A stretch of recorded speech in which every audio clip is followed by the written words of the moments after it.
Welcome. I'm the DJ that had my microphone off the whole time. You're now listening to the Check 2 Studio podcast with your hosts, Austin and Trevor, bringing you the latest in video marketing and production. Well, thank you for joining us today for a very special episode of Check 2 Studios. We're now the three amigos. We have a special guest here, Michael Van Ness, a DJ, premier DJ in our area of Michael Van Ness Entertainment. I just really want to point out before we start, these two dudes have like tight Star Wars shirts on, and I don't. Now, is tight an adjective describing how cool they are, or the fit of the shirt? Because that's important for the audience, the listening audience, to know. I think it's probably both, to be honest with you. This shirt is tight. Not only are they tight, they're kind of tight. Yeah, let's jump into it. So, Austin, I don't know why I pinched my nipples when I said that, but I did. How important is it to have wedding vendors, especially DJs, who have their stuff together on the day of a wedding? Having a proper DJ that knows what they're doing. It's like a lot of weddings will have planners and day of coordinators, but once the wedding reception starts, the DJ's kind of running the show. They're kind of pacing the event. If dinner is delayed, they're going to fill that time. They're really going to be looking at every aspect, what everybody else is doing, and basically creating that buffer between, just the way things are flowing and the guests at large. They're the ringleader. So you tell me, from your perspective, what do you do on the day of a wedding? Being a DJ is like being a conductor, and the vendors, like the a venue. Train conductor. Not like a train conductor, but like an orchestra. Yeah, like a symphony, and you want everything to work together, everything to get to the same goal there at the end of the wedding, that everybody had a good time, everything went smooth, there weren't any problems. Anything that did arise, we skipped over it, or we found a way to navigate around it to where you keep the issues to a minimum. And problem solver. Problem solver, kind of oversee everything, and just make sure that it operates smoothly. And so when you're working with a problem solver, you have to coordinate with his gear. Tell me specifically how you do that. Pretty much I capture anything that goes through the DJ system, because I plug into their system with just exactly what we're using here to record the podcast. Well, I can take an XLR out from the DJ's system right in. So basically I have the whole night recorded in audio. And even if I didn't capture any video at all, I could be like, well, here's the speeches. Well, yeah. And then, to go along with that, so, your equipment and my equipment work together, but we work together. Like, for instance, when we do things like speeches and that sort of thing, we want to make sure that we're putting our bride and groom in the spot where you guys can, capture the best video. Right. That's like an example of how we work together.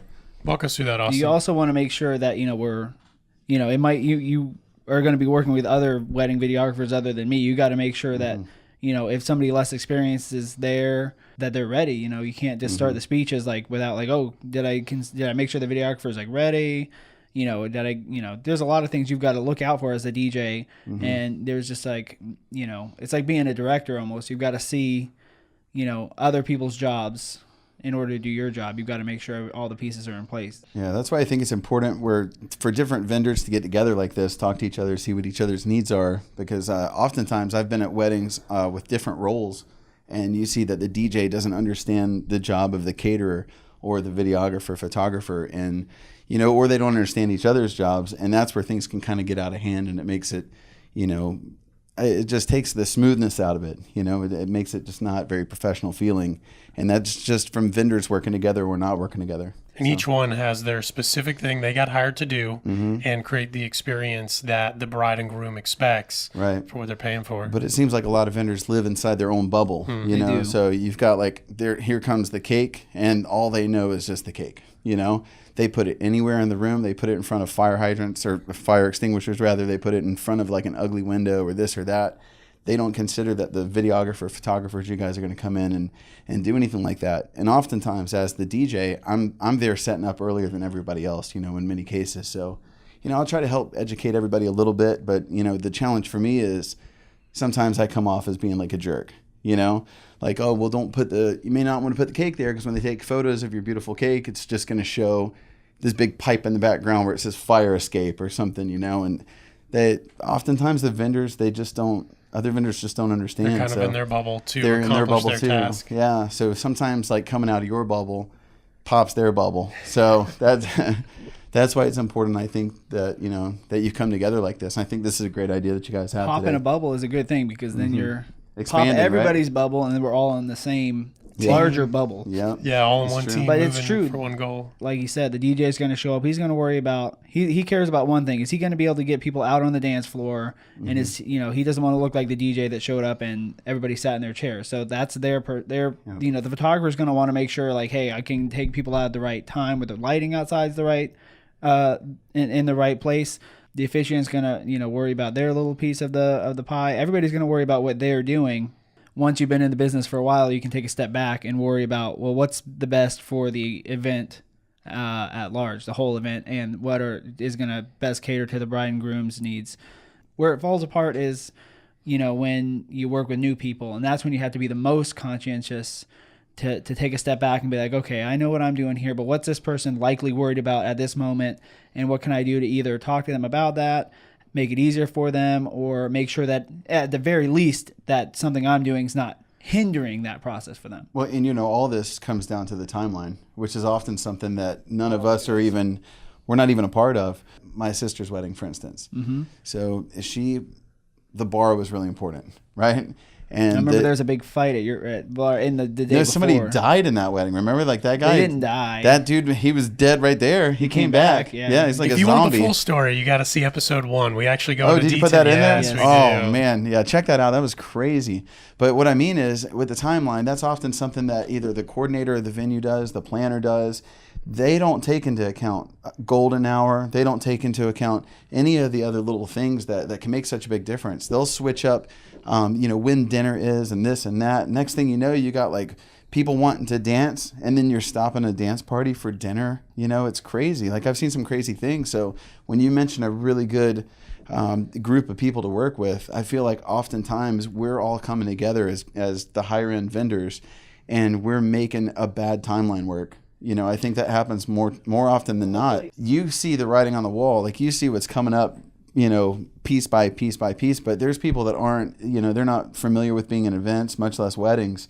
And other videographers, they don't realize, like, okay, the DJ's getting, them into position for, their intro or something like that. And you may have an inexperienced DJ that is taking these steps to do these things and, doesn't realize, like, okay, well, the photographer, the videographer, all these other people need to be, in their spot too. Like, it wasn't long ago. It wasn't at a wedding. It was at a graduation party, and they had cakes. And the father comes up to me of the daughter that was graduating and said, we want to go ahead and cut the cake. I said, okay, great. Is the cake ready? Are there plates up there? Do you have a knife? Do you have all these other things, right? So he's like, yep, knife's up there. Everything's good to go. Caterer's like, yes, we're ready to go, right? And it was up on a platform where I couldn't see it. So I put on the song that they wanted. Everybody's coming. It was for an Indian event. So it was very ceremonial. Everybody's coming down. They're clapping, having a good time. They go up onto the stage with 3 or 4 of the family members, videographers, photographers. Everybody is right there. No knife. No forks, no nothing, right? So now there's this odd moment where there's 300 people and they're just looking, and the whole audience doesn't know, like, oh, there's not a knife. They don't know what's going on. They're way out there. They don't hear anything, and these are the kind of mistakes that happen, all the time. You got to be ready to roll with that. I just picked up the microphone and I said, okay, we're just going to take a moment, do some quick photos, and then we'll cut the cake, And then I went and got the caterer. They got, brought the knife and everything up. Everybody clapped. And I don't think anybody knew, that, and that's the main thing. I think that comes from 20 years of embarrassing myself doing magic tricks in front of people. So I've seen DJs panic in that situation, and they cut the song because they're aborting, but they don't have something else lined up, so then you get dead air, and that's another thing. So If you have another song, you can just kind of fade into the next song and be like, okay, folks, we're finding a knife. I don't think I've ever been to a wedding where there wasn't some kind of like little glitch. Right.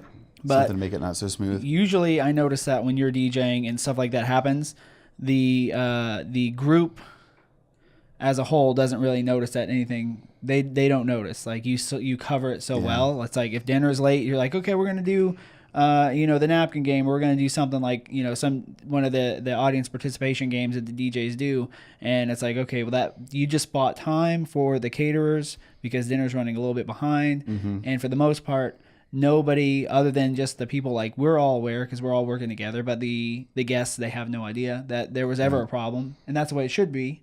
And I think the biggest thing that I'm hearing is communication. And then when you work with veteran vendors and professionals, they have ways to problem solve and work together to make sure the hiccups that are outward are minimized. Right. Yep. So tell me a little bit, Austin, from your perspective, when you work with a professional, it makes your job much easier. However, we don't always have that option as videographers at a wedding. You may have somebody, if you receive that early, as far as who the vendors are, that is new. What do you think is the best way, or maybe not new, but somebody you've not heard of before, you've not worked with before, maybe they are new, maybe they aren't. What is your plan to make sure that day goes as successfully as possible? First thing I do is I locate the record button on my camera. I press that, and then I ask questions later.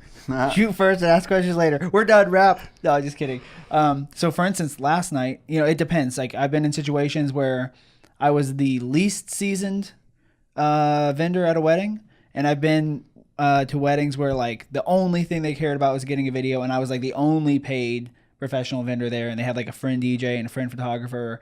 And that's when, like, nobody knows. So it's like, there's been times where I've gotten on the microphone and emceed because I've been working with the DJs so much, and I've gone to a lot of weddings where I wasn't even filming and just worked as the backup DJ for him. So, like, there's been times where I got on the microphone and did, like, some of the games because nobody knew. It's just like, oh, I want to do the what's the game called where you ask them questions? I'm drawing a blank at the moment. Shoe game? The shoe game, yeah. I've got on the microphone. Jeff Carr was there as a photographer, and the bride, she knew about shoe game. She knew what you guys do, but she couldn't afford, like, a professional DJ. And she's like, I want to do the shoe game. And the DJ was like a club DJ. It wasn't a wedding DJ. Had no idea what it was. Oh, I remember that wedding you told me about. Yeah, so I was like, I got on the mic and I did it. I had the list of questions, and that's what happened. So it really just depends. I've been there where, I've kind of had to step up and fill roles for other people. Mm-hmm. If the photographer wasn't a pro photographer, it was a friend of the family, and it's time for the cake cutting. Usually the photographers will be the one that goes up there and poses. I'm like, okay, hold the knife like this together, both. And I've had to do that. And that brings up a problem, though, because like, some people, I would say that's good customer service, right? But do you remember the wedding that you and I did, and I came in and just as like a second hand for you, holding lights and things like that, but I brought my camera, and during the ceremony, they only paid for a ceremony photographer. But we were there all day long. I brought my camera, and I did some shots for them. I didn't take thousands of photos. I took dozens of photos for them. Right. It was a very non-traditional wedding. I think the couple was in their 60s, and we were at it was Captain Hiram's. We're at Captain Hiram's. Yeah. And we went above and beyond, but they weren't happy that I didn't take enough photos for them. You want to provide good customer service, but you also don't want to overstep your bounds. So it's good to know your bride and groom ahead of time to kind of know what personalities you're dealing with, and anything can happen. Like, that's just a prime example. There's been times where, as a DJ, even I've moved chairs off of the beach and done this and that. I carried a lady at the Crown Plaza. I carried, like, she must have been 90 years old, carried her down into the sand and back up so that she could be in the ceremony. Like, that's crazy. But, it's above and beyond. That's above and beyond. But then sometimes you go above and beyond and it bites you, on the rear. So. Yesterday at the wedding, I went and the makeup artists were just finishing. I start early, so I'm there with the makeup artists, and the makeup artists were finished. Please don't tell me that you put makeup on somebody. No, I didn't. Okay, good. I didn't do makeup. What I did was, the bride was trying to tip the makeup artist, but she didn't have change. So I was like, well, I'll run up to the store and make change, no problem. So I wasn't doing anything in that moment. They were about to start.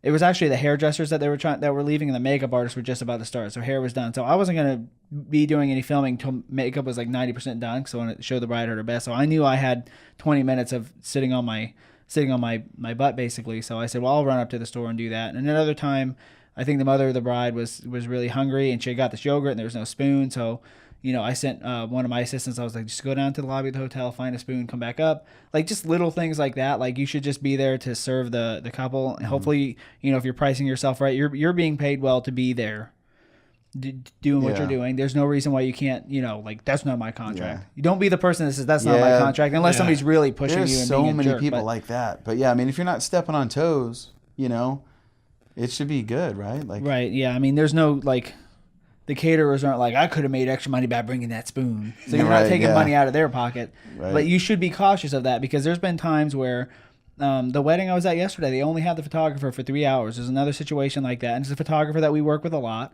So, the bride came to me and she's like, I know we need a photographer, but we're not photo people. I do want a video. We're not photo people. And she's like, so we decided not to hire the photographer. And that was the photographer that ended up being there. And I said, I said, well, if you're not having a photographer, I could take a couple of stills for you, but I had to be very cautious, because if they were going to want a lot of stills, that's not what I offer. And I want that photographer to get the work. I want them to get the job. So, I have to be cautious not to be like, well, I'll take photos for you. And then word gets around like, well, they didn't hire the photographer because the videographer said, hey, I'll take some stills for you. Mm-hmm. Yeah, your reputation in the community. You're always where majority of the work is going to come from referrals. Oh, yeah, you have the so you have to have exactly. You have to have that network to rely on. One of the biggest areas where the videographer and the DJ can come together, but are not available at a lot of weddings, is a same-day edit. Now, Spark 11 Productions, we're the only ones that do a same-day edit in Brevard County that we know of. We've hit on that a little bit in episode number 1, and I'm going to let Austin talk a little bit about that. But first, I want to hear about that from the DJ's perspective, as it is an event during the wedding that you have to fit in and coordinate. So tell me about that. I would say sometimes I'll have a videographer come up with some crazy wire. Like, can I plug into your board? Like I don't even know what the heck that is. And I do this all the time, So that's like one thing is I kind of, and I know that there's videographers coming, or they're going to do something real special like that. They don't come with just like an XLR cable? Man, I've seen some weird stuff. I've seen TRS cables that they want to plug into the back of my board, and, things that I just don't, and I have all new modern, things. So, I would say, like, just as a little aside, is they have come with a like a FireWire cable or something. Just as a videographer, have a lot of options, because there are several different cables that can work with several different, different things. And our equipment is almost always, can work together if you have the right cable. Yeah. But I would say that would be definitely on the videographers to have the right assortment of cables. Options. Yeah. So that's one thing. And then I guess as far as what you're saying, working with the videographer to do the same day edit. Again, I would say that comes down to the timeline, because you want to make sure that we're on the same page. That way, you want to showcase your same day edit in the best light possible, in the best time of the wedding. And we want you to do that at the best time as well. Like, we don't want to stop a dance party that we've spent the whole night trying to get together and then say, okay, everybody clear the dance floor. We're going to do a same day edit. So now you've got these people they're very enthusiastic. They're excited. They're probably drunk. They've got a lot of things going on. And then you're going to have all these people with all that built up energy and everything that you've put in them all night long. Tell them to sit down and watch a video. It ruins your video because now they're not in the mindset to do that, You got to put it on the right place of the arc. Exactly. Of their excitement that you focus so much on that maybe right. we focus on, but it's really after the fact. It's not the day right. of. And it could be at a fun time. But, like, let's say you go through, you're doing the bouquet and garter and all these things. The people are interacting. They're having a great time. But they're not out there dancing. They're more likely sitting or standing in the same spot. And it's an easy time for, behind the scenes, you guys to set up what you need to set up. We can distract from all that, and it brings some magic into it, So while that's happening, then we could turn, boom, and there's your same day edit right there, have everybody in position, and nobody even saw it happen. It's pretty cool. So put your eyes on the screen and let it roll. So when is your favorite time to show the same day edit? For me, I would say anytime before you get into open dancing. So the way that I do the timeline for the weddings would be, kind of goes up and down. You start off with the intro. I like to bring them in at a 10, like a 1 to 10 scale, or bring them in like real high. From there, there's a lot of excitement, but I go right into the first dance. So that's a sharp contrast, but then we go into the dinner and the other things like that. And throughout the night, we'll have, some of the other things. We might have like a shoe game or some of the other things that you see out there. Different brides want to have different things to interact with. But I would say at some point where you're in those formalities, like towards the end of the formalities, that way it gives you guys as much time as possible. Gives you a chance to, if something goes wrong or you need a few more minutes, I would say whatever the DJ in that case has planned for the night, I would try to put your same day edit to the very end of those formalities. That way, you're not interrupting a full dance floor, and you've got the most amount of time, and anticipation is built up as much as it can for you to drop that on the people, And if you have any DJs watching, I would say a little trick to get everybody back into the dance mode. I like to do a group photo. So that kind of pulls everybody back into the dance floor. Another thing you could do is, you go from the cake cutting, for instance. Like that would be the last formality that I do. After the cake cutting, there's that weird moment where they're waiting for a piece of cake, or they're waiting to do whatever it is, or, they've been kind of watching the cake cutting. That's not very exciting for 200 people to stand there and watch, But it is an opportunity to bring everybody up. And you can call it what you want. You can say, we want to get everybody over here for a photo, or, while they're cutting their cake, whatever excuse you want to make. And then from that moment, you can turn and you've got your same day edit. Everybody's on the dance floor. You see what I mean? Yeah. So we could work together to make that like one of the best parts of the whole wedding, So, because it is magic what you guys do. When you see that and you're like, there's me, as a guest, and you see yourself from the ceremony, and that's just from a guest perspective, much less the bride and groom, who get to see themselves from a different perspective. After they just got married, they get to see what their guests saw. That's an amazing thing, and you can see the emotion when you guys do it. And I'm always like really interested in seeing what everybody's doing when they're watching that, and it's always really emotional. Yeah, the reaction's always great. Yeah, it's really good, and that's a moment that is created, for the DJ, where they're malleable. I can make them do anything. So after that's over, they start clapping. Let's give it up for Spark 11, and they're clapping, going crazy. Let's hear it for the bride and groom. And then boom, you drop a song on them. They're already on the dance floor. They have that obligation. There's a commitment from them there. So it's just a thought, but yeah, a couple little options for you. No, that's great. I think it's a good perspective. Let's talk about the logistics from your side, Austin. Obviously, you're spending hours editing. I'm usually, if we're working it together, I'm still out there shooting, and we also have to coordinate the screen. Tell me a little bit about that. I hope to have hours to edit, a same day edit. Sometimes an hour and a half, maybe 2 hours. But to agree with what Mike said, right after the cake cutting is my favorite time to do it. Like you said, going back to what we said earlier about people being in their own bubbles, the caterers worrying about their food and serving and blah, blah, blah, and the photographer's worried about golden hour and this and that, and the DJ worried about dancing. You don't want to burst into somebody else's bubble by saying like, okay, stop the dance floor to put the same day edit up. You just don't. It doesn't make any sense. And like Mike said, people are not in the right mode. So what you want to do is, like right after the cake cutting, everybody's kind of already if the dance floor was going, it's almost assuredly stopped by now because they stopped for the cake cutting and formality. So that's a great time. And if you miss it at the cake cutting, the next best time is if they do a private last dance, and you could do a same day edit send off. That would be a last resort. Maybe you didn't have enough time for a same day edit, you had to push it back, or for some other reason you pushed it back, and you start to lose guests near the end of the night, the people that cut out early. So I think right after the cake cutting is the best time. A same day edits is just a crazy stressful thing. I don't know why we do it to ourselves. I think we're just showing off at this point. It's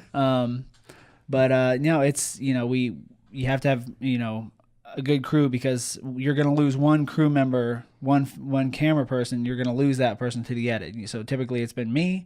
I step away while you and whoever else we have filming with us, if it's my wife filming with us, or your wife filming with us, or if we have some hired gun with us, I'm going to step away, and then you guys are going to be wherever whatever quiet place I find in the reception hall to start editing. You guys are going to be constantly coming in with cards saying, oh, here's a great moment from the first dance, or, I've got this card for this, and then just the cards from the earlier part of the day. So I'm dumping footage. I'm looking at the computer. I'm just, hoping that I'm going to have something, over 2 minutes, hopefully in the range of 2.5 minutes.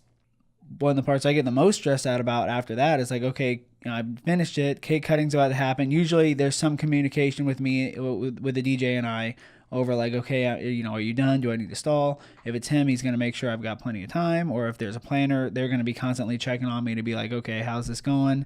Is it going to still be right after the cake cutting where we have it in the timeline, or whatever? We've always made it by the cake cutting, so we've never had to resort to pushing it back. So I finished that. Then I've got my cart. I've got a speaker. So I put the projector on a like a service cart, and I wheel that out there with a laptop, and I start setting up the projector and the screen. And hopefully the cake cutting is distracting from all that. So I'm just kind of setting that up. So as soon as they turn from the cake cutting, the screen is now up with a projector on it, and the DJ comes on and says, our video team has put together a special presentation for the bride and groom. Please join the bride and groom as they, enjoy this special moment.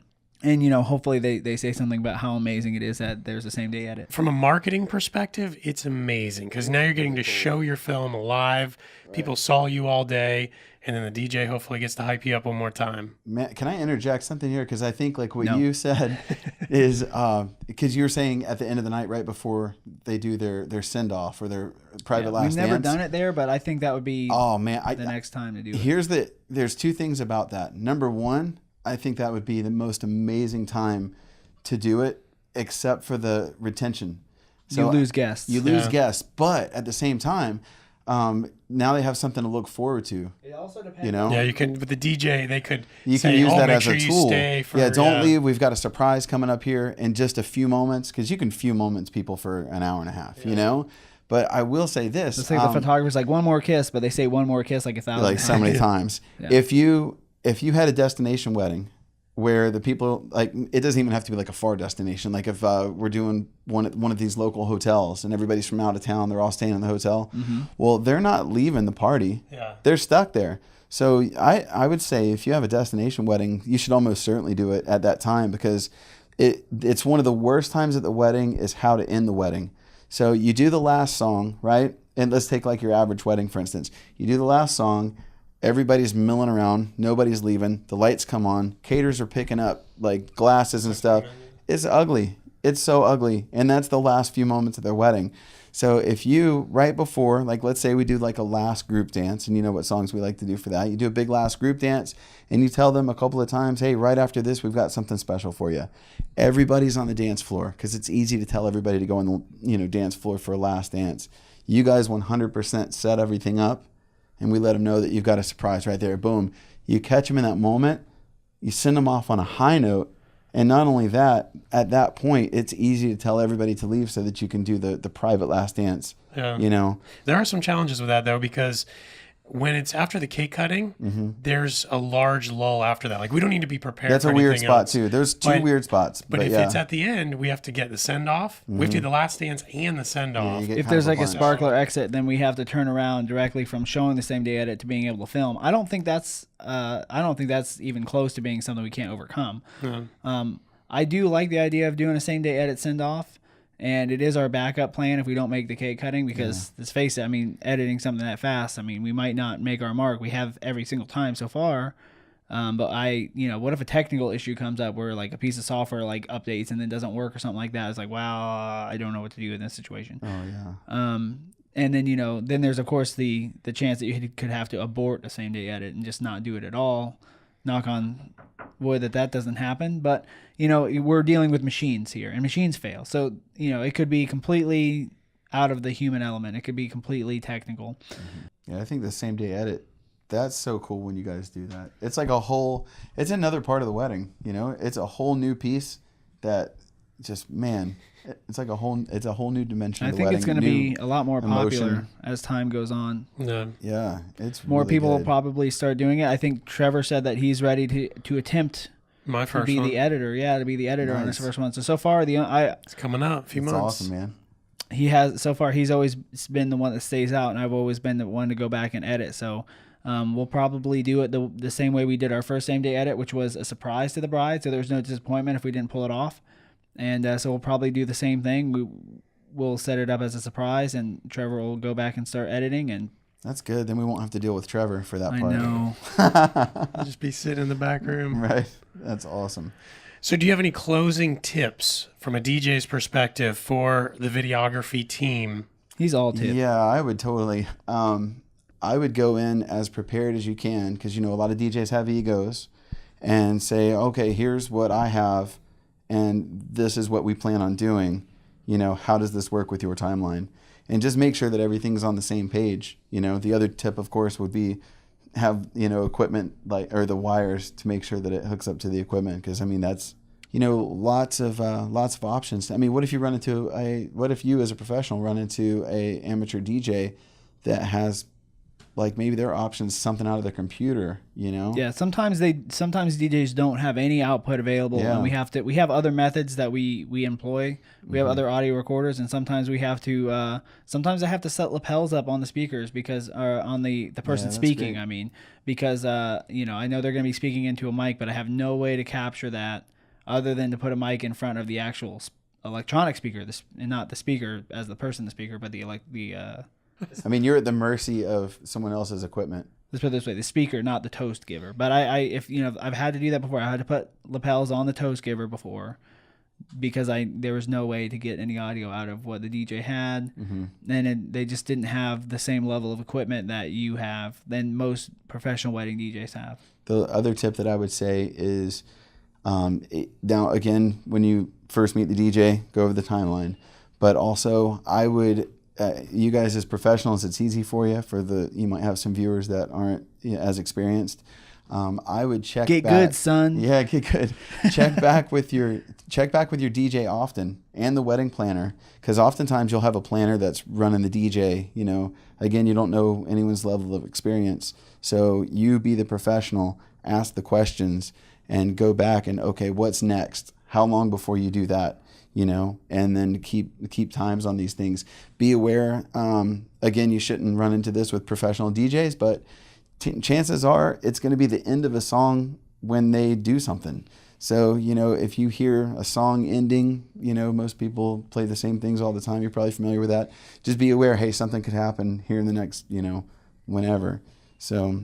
And whenever I hear a song change, I'm always like, my ears always perk up a little bit. Yeah. Especially if it's changing from one type of music to another type of music. That's a real indication that something might be happening. Yeah, something might be happening. Or if you see them going for their microphone, like, who knows? You start to get the spider senses going. The more you're at weddings, the more you start to feel like something's happening.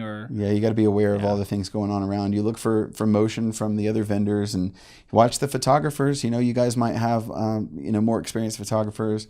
And they see something, and so work together with those folks. And hopefully, man, I mean, you're just really at the mercy of the experience of all the other vendors. So my advice would try to be the most professional one, no matter what your job is at a wedding. But don't be trying to outdo people. No, but like for your own personal self in that bubble that we talked about. If you see somebody being unprofessional, then that's pick when up you their slack a lot of times. being the professional. Yeah. But you shouldn't be trying to out-pro somebody. No, be the best you for yourself and for your bride and groom. For the bride and groom. Yeah, like, you don't need to go out and bake a cake.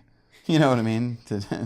Just to try to outdo a baker. You don't need to try to be the photographer, Mike. Yeah, exactly. Yeah, and I don't bring my camera to weddings. So that's not a DJ. You have before, and it's saved the day though.